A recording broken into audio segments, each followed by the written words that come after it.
લો બોલો, જો સરપંચે ગ્રામ પંચાયતની આ હાલત કરી હોય તો ગામની શું હાલત હશે?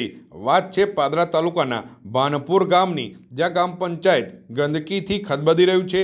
આ ગામમાં વર્ષ 2015માં ગ્રામ પંચાયતનું લોકાર્પણ કરવામાં આવ્યું હતું, પરંતુ તલાટી અને સરપંચ દ્વારા પંચાયતની કોઈ દરકાર કે સાફ સફાઈ નહીં રાખતા આ ગ્રામ પંચાયત ગંદકીથી ખદબદી રહ્યું છે।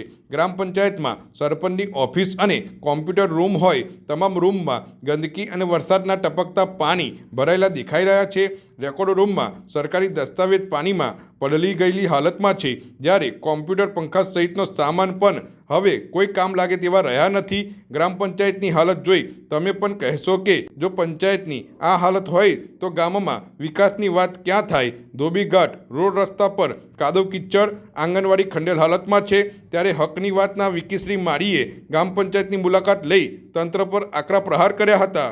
પાદરા તાલુકાનું આ ભાનપુર ગામ છે અને ભાનપુર ગામની અંદર તમે જોઈ શકો છો કે ગ્રામ પંચાયત 2015માં બની અને 2015માં બનીને આજે 2025 છે।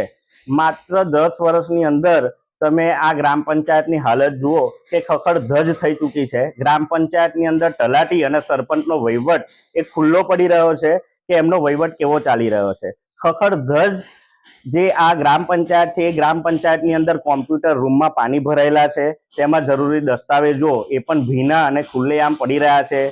સરપંચશ્રીની જે ઓફિસ છે તેમાં પણ કાટમાળ પડેલો છે, પોતાની જે સરપંચની ખુરશી છે તેમાં પણ કાટમાળ પડેલો છે। જે શૌચાલયની વાત કરવામાં આવે તો શૌચાલયોમાં પણ કોઈ પણ જાતની ચોખ્ખાઈ ના દેખાય અને બંધ બારણે પડેલા શૌચાલયો દેખાઈ શકે છે। ત્યાં આગળ ગમે તેવો સામાન પણ પડેલો છે, તલાટી ઓફિસમાં તાળા છે। અને આજે આવો વહીવટ જો કદાચ ગ્રામ પંચાયતની અંદર તલાટીશ્રી અને સરપંચશ્રીનો હોય તો મને ખબર નથી પડતી કે ઉપલા અધિકારીઓને આ વસ્તુ દેખાતી કેમ નથી। જ્યારે પણ આવી વસ્તુઓ થતી હોય છે ત્યારે અધિકારીઓ કેમ ચૂપ્પી બેસીને પોતાની જવાબદારીથી ભાગે છે। આજે તમે જુઓ કે કોઈ પણ ગામની જો સમસ્યા હોય એ સમસ્યાને લઈને જે ગામજનો છે એ ગ્રામ પંચાયતની અંદર તલાટી ઓફિસે આવતા હોય છે, ગ્રામ પંચાયતમાં આવતા હોય છે। અને આવી જ ગ્રામ પંચાયતની હાલત હોય તો કેવી રીતના વહીવટ થતો હશે? અને અહીંયા જેટલા પણ દસ્તાવેજો જે પડેલા છે, આજે ચોમાસાનો સમય છે, બધા જ દસ્તાવેજો પડી ગયેલા છે, પલળી ગયેલા છે। અને આજે આવી જગ્યાઓ પર જ્યારે કોઈ ડોક્યુમેન્ટની જરૂર પડે તો આ તલાટી સાહેબ ને સરપંચ સાહેબ આ ડોક્યુમેન્ટ જ્યારે ગ્રામજનોને જરૂર પડતા હશે તો કેવી રીતના કાઢીને આપશે? એટલે વહીવટ તો એકદમ બેદરકારી પૂર્વક ચાલી રહ્યો છે।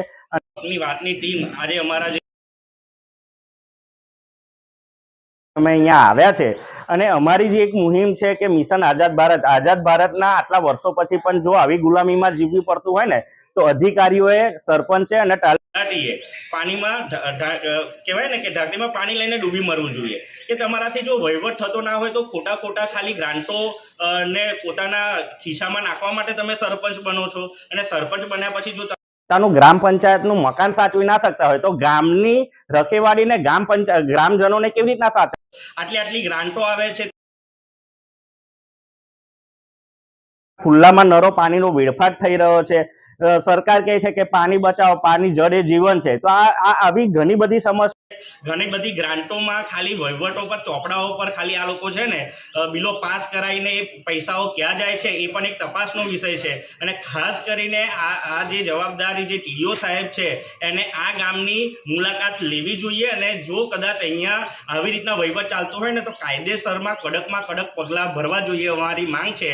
આવનારા સમયની અંદર જો ટીડીઓ સાહેબ પણ જો અહીંયા હાજર રહીને આ ગામની વિઝિટ નહીં કરે ને તો ચોક્કસથી અમે ટીડીઓ સાહેબની ઓફિસનો પણ ઘેરાવો કરીશું। અને સાથે સાથે સૌ ભણે સૌ આગળ વધે નારા સાથે જ્યારે સરકાર ગ્રાન્ટો પાસ કરતી હોય ત્યારે તમે જુઓ કે આ ગ્રામ પંચાયતના સભાખંડની અંદર આંગણવાડી અહીંના ભૂલકાઓ ભણે છે અને એ પણ એવી કન્ડિશનમાં ભણે છે કે ઉપર છત લીકેજ છે, ખખડધજ હાલતમાં જે આ ગ્રામ સભાનો ખંડ છે એમાં પાણી પડે છે અને એ પાણી ટપકતા પાણીમાં પણ આંગણવાડીની બહેનો આજે બાળકોને ભણાવવા માટે મજબૂર થઈ અને આવી જ જગ્યાઓ પર કદાચ કોઈ હાદસો થાય કે છતમાંથી પોપડા પડે, તમે ઘણી બધી જગ્યાઓ પર જોયો અત્યારે ચોમાસાની સિઝનની અંદર આવી છત પડે છે, તો એના જવાબદાર કોણ રહેશે, એની જવાબદારી કોણ લેશે? માટે અમે સીધા આક્ષેપ છે ને સરપંચ સાહેબ અને તલાટી જે વહીવટ કરે છે ને એમના પર કરીએ છીએ. તમે જુઓ, આવો જ વહીવટ કરવાના હોય તો તમે રાજીનામું આપો, કાં તો સત્તા પરથી દૂર થાવ. તમારા આવા વહીવટની ગામજનોને કોઈ જરૂર છે નહીં. જય હિન્દ.